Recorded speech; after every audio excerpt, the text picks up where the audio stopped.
तो गाइस कैसे हैं आप सब लोग। डीमन हंटर के एपिसोड 12 के साथ हाजिर। तो लास्ट एपिसोड के एंड पे हमने देखा था कि वहां पर सोल्जर जो होता है वो आके बढ़ता जाकर बोटमैन के गले के ऊपर अपना नाइफ रखता है और उसे कहता है कि जल्दी से बताओ कि वो लोग यहाँ पर से गुजर कर गए या नहीं। तो बोटमैन उन्हें बता देता है कि एक लड़का और लड़की यहाँ पर से गुजर कर गए थे और इसी के साथ ही वहां पर साइड के ऊपर से बोटमैन के कुछ और बोटमैन साथी निकल आते हैं और उसे कहते हैं टाइसान क्या तुमने आज यहाँ पर कोई मछली पकड़ी? हम तो नहीं पकड़ पाए, सारा दिन हम लोग फ्री बैठे रहे, चलो आओ चल के गेम खेलते हैं और साथ में चाय पीते हैं। और इसी के साथ ही वो उनसे कहता है कि हाँ क्यों नहीं। और साथ ही वो सोल्जर जो होता है अपने कैप्टन से पूछता है कि अब मैं क्या करूं। तो कैप्टन उसे कहता है कि इसे जाने दो लेकिन इसे वार्निंग दे देना। तो इसी के साथ ही सोल्जर उसे छोड़ देता है और उसे कहता है किसी को इस बारे में पता नहीं चलना चाहिए जहां पर जो कुछ भी हुआ, और यहाँ पर से दफा हो जाओ, अपने दोस्तों के साथ जाकर एंजॉय करो। इसी के साथ इंपीरियल कैप्टन अपनी आर्मी को लेकर अब आगे की तरफ बढ़ना स्टार्ट करता है। वो लोग सोच रहे होते हैं कि हम लोग टाइम रहते तक पहुंच जाएंगे क्योंकि रिवर को पार करना काफी ज्यादा मुश्किल है, हमें वहां पर जाकर कोई ना कोई बोट मिल जाएगी। अगर वो लोग रिवर को पार कर गए तो फिर हमारे लिए काफी ज्यादा मुश्किल हो जाएगा। और वो लोग बड़ी तेजी के साथ वहां पर से आगे की तरफ बढ़ना स्टार्ट करते हैं। तो यहीं पर वो सोल्जर उसे कहता है कि क्या तुम्हें लगता है कि हम लोग रिवर को पार कर पाएंगे? तो कैप्टन उसे कहता है कि हाँ हम लोग जहां पर उनको पकड़ लेंगे।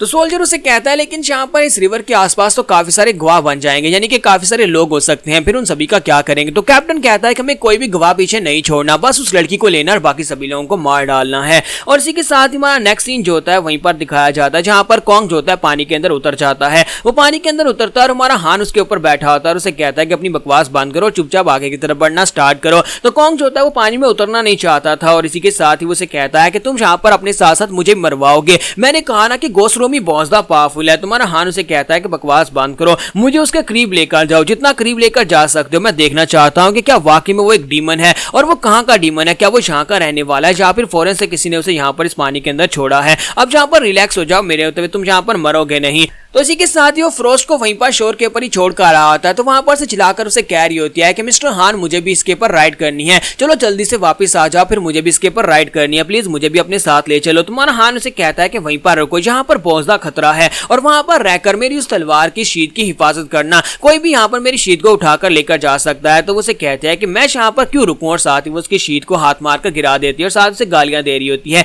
जबकि हमारा हान उसे कहता है कि बकवास बंद करो, वहां पर चुपचाप बैठी रहो और अगर यहाँ पर कुछ भी हुआ तो मुझे कर बताना कि वहां पर क्या हो रहा है। तुम्हारा हान जो होता है वो कॉन्ग से कहता है कि ये लड़की यहाँ पर इस तरह से क्यों बातें कर रही है? कॉन्ग क्या तुमने यहाँ पर इसे इस तरह की लैंग्वेज सिखाई है? तो वो कहता है कि प्लीज मुझे माफ कर देना, लेकिन वो मेरे पास बैठी हुई थी तो मेरी बातें भी उसने कॉपी कर ली है। तुम्हारा हान कहता है अच्छा ठीक है, अब यहाँ पर से आगे बढ़ो और मुझे बताओ कि वो कहाँ पर है। तो कॉन्ग उसे कहता है कि वो यहीं पर ही होगा, लेकिन क्या तुम वाकई में मुझे भी अपने साथ उस मॉन्स्टर के पास लेकर जाना चाहते हो? अगर मैं तुम्हारा ये काम कर देता हूँ तो क्या तुम मुझे जिंदा छोड़ दोगे? तुम्हारा हान उसे कहता है कि गोस्ट रोमी जिसके बारे में तुम मुझे बता रहे हो, अगर वो वाकई में बहुत ही बड़ा डीमन है तो उसे खाने के बाद मुझे यहाँ पर तुम्हें खाने की जरूरत नहीं पड़ेगी, यानी कि एक गोस्ट रोमी और उसके बराबर तुम्हारे जैसे 400 को खाना पड़ेगा तब जाकर मेरा काम बनेगा, इसलिए मैं तुम्हें जिंदा छोड़ दूंगा, इसलिए तुम्हें परेशान होने की जरूरत नहीं है। तो वो उसे कहता है कि लेकिन तुम अब यहाँ पर ब्लैक टाइगर जैसे बिल्कुल भी दिखाई नहीं देते, पहले जो ब्लैक टाइगर यहाँ पर आया था वो तो एक रियल डीमन था। माना हान उससे पूछता है कि क्या तुम वाकई में यहाँ पर ब्लैक टाइगर से पहले मिल चुके हो? तो वो उसे कहता है कि हाँ मैं यहाँ पर ब्लैक टाइगर से पहले मिल चुका हूँ। अब बताओ कि क्या मैं तुम्हें ये कहानी कैसे सुनाऊं, क्या मैं यहाँ पर कौन से सुर में सुनाऊं और कौन सी ताल में सुनाओ?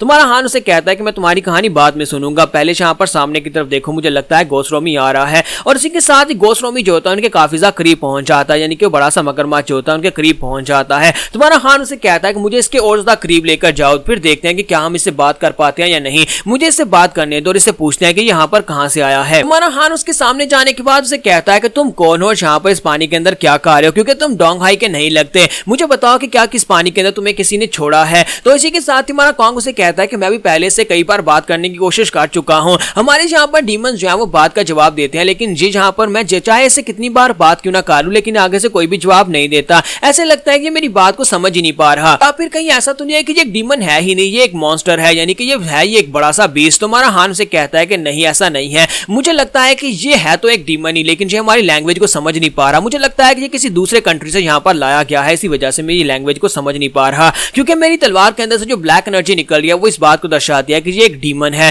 क्योंकि उसने अपनी तलवार को निकाला होता है। तुम्हारा हान उसे कहता है कोई ऐसा वैसा डीमन नहीं है, बल्कि एक बहुत ही पावरफुल डीमन है। हान जो होता है अपने ब्लैक टाइगर की पावर्स की मदद से गोस्ट रोमी का नाम देखने की कोशिश कर रहा था, लेकिन उसे उसका नाम दिखाई नहीं देता। तुम्हारा हान कहता है क्योंकि अब तो यहाँ पर ये यंग भी नहीं है, क्योंकि हमारी फ्रोस्ट जो थी वो एक डीमन बेबी थी, इसी वजह से मैं उसका नाम नहीं देख पाया था, लेकिन इसका नाम क्यों नहीं दिखाई दे रहा है, मतलब यह है कि ये यहाँ का है ही नहीं। पर हान कहता है कि जिस तरह से ये हमारी तरफ देख रहा है मुझे लगता है कि ये हमारे पर अटैक करने की कोशिश करने वाला है। और इसी के साथ ही हमारा हान जो होता है वो उसे कहता है कि अब आगे बढ़ो, जितना इसके करीब जा सकते हो उतना करीब जाओ। तो वो कहता है नहीं, मैं इसके करीब और ज्यादा नहीं जाऊंगा, वो अपना बड़ा सा मुंह खोलकर मुझे एक ही बार में खा जाएगा। हान कहता है कि परेशान ना हो, मैं जहां पर हूं, मैं जहां पर से तुम्हें भी बचा लूंगा और उसे भी मार डालूंगा। तो इसी के साथ ही कॉन्ग कहता है कि मैं तो यहाँ पर मरने वाला हूँ, मुझे लगता है कि या तो मैं यहाँ पर ब्लैक टाइगर के हाथ से मरूंगा या फिर घोस्ट रोमी के हाथ से मरूंगा। और इसी के साथ ही हमारा कॉन्ग जो होता है उसे उसके और ज्यादा करीब ले जाता है। जब उसे और ज्यादा करीब लेकर जाता है तो हमारा हान कहता है कि मुझे लगता है कि यहाँ पर ये अटैक करने वाला है, क्योंकि जैसे जैसे हम लोग इसके करीब जा रहे हैं मुझे यहाँ पर महसूस हो रहा है कि वो अटैक करने की तैयारी कर रहा है। और देखते ही देखते मगरमच्छ जो होता है पानी के अंदर डूब जाता है। तो हमारा कॉन्ग कहता है कि वो आ रहा है, हमें यहाँ पर से भाग कर जाना होगा। जब भी वो अटैक करने वाला होता है वो पानी के अंदर गायब हो जाता है और उसके बाद अटैक करता है। तुम्हारा हान उसे कहता है कि हिलना बंद करो, वो नीचे से निकलने वाला है, मुझे महसूस हो रहा है कि वो नीचे की तरफ से ऊपर की तरफ आ रहा है। तो इसी के साथ हमारा कॉन्ग जो होता है पानी के अंदर अपना मुंह डुबोकर नीचे की तरफ देखता है। जैसे वो नीचे देखता है तो वहीं पर से मगरमच्छ जो होता है अपना बड़ा सा मुंह खोलकर उसे खाने के लिए आगे बढ़ रहा होता है।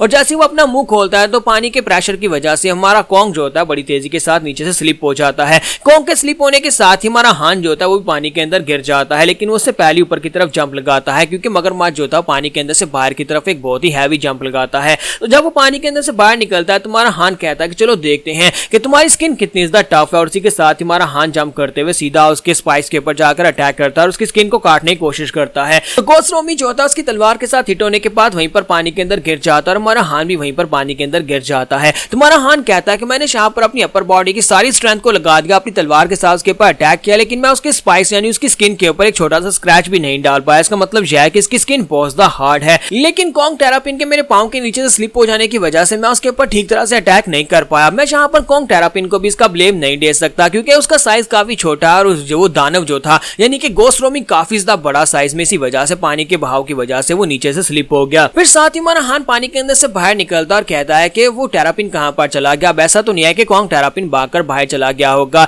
तो वो सामने की तरफ देखता है, उसे आवाज आती है। तो कॉन्ग उसे कह रहा होता है कि मिस्टर हान क्या आप ठीक हैं। तुम्हारा हान जो होता है उसके पीछे देखता है कि वो मगरमच्छ जो होता है उसके पीछे खड़ा होता है। तो उसी के साथ हमारा हान चलाकर उसे कहता है कि अपने पीछे देखो, वो बड़ा सा घोस्ट रोमी तुम्हारे पीछे है। तो वो बेचारा वहां पर से भाग भी नहीं पाता। किसी के साथ ही मगरमच्छ अपना बड़ा सा मुंह खोलता है और उस टेरापिन को अपने मुंह में डाल लेता है और उसे वहां पर अपने मुंह में डालकर पानी के अंदर चला जाता है। और वहीं पर अपना जैसे वो किसी भी जानवर को पकड़ते हैं और उसके बाद घूमना स्टार्ट करते हैं ताकि उसकी हड्डियां वगैरह तोड़ सके, तो वहां पर घूमना शुरू कर देता है और स्पिन लेकर वो पानी के अंदर टेरापिन को लेकर चला जाता है। तुम्हारा हान कहता है कि मुझे लगता है कि ये बार बार यहाँ पर टेरापिन के ऊपर अटैक कर रहा है। इसका मतलब यह है कि ये पहले यहाँ पर मेरे फुट होल्ड्स को छीनना चाहता था, क्योंकि पानी के अंदर मैं यहाँ पर बहुत ज्यादा कमजोर हूँ। मैं यहाँ पर तैर कर से फाइट कर सकता हूँ और मैं दोनों काम एक साथ बिल्कुल भी नहीं कर सकता। हान वहीं पर से अपनी तलवार को उठाता है और वहीं पर पानी के ऊपर अटैक करता है। जब वो पानी के ऊपर स्लैश लगाता है ताकि उसके ऊपर अटैक करके उसके मुंह से वहां पर टेरापिन को छुड़ाया जा सके। और जैसे वहां पर उसके मुंह के ऊपर अटैक होता है वो एनर्जी स्लैश जाकर सीधी मगरमच्छ के मुंह पर लगती है, उसके मुंह से टेरापिन छूट जाता है। बेचारा कॉन्ग टेरापिन जो होता है वो उड़ता हुआ पानी की तरफ ही गिर रहा होता है और साथ ही सोच रहा होता है कि लगता है कि मेरी जिंदगी यहीं पर खत्म होने वाली है। मुझे ऐसा लगता है जैसे कि मैंने यहाँ पर अपनी जिंदगी जी ही नहीं, अभी तो मैं यहाँ पर एक छोटा बच्चा हूँ। और साथ में पानी के अंदर गिरता और कहता है कि गुड बाय दुनिया, और वो पानी के अंदर डूब जाता है। यहाँ पर हम लोग अपनी एपिसोड 12 का एंड करेंगे और नेक्स्ट एपिसोड में हम लोग इंपीरियल सोल्जर्स और घोस्ट रोमी को देखेंगे। तो एपिसोड की एक्सप्लेनेशन अच्छी लगी हो तो कमेंट करके जरूर बताइएगा और वीडियो को लाइक करना मत भूलिएगा। Thank you.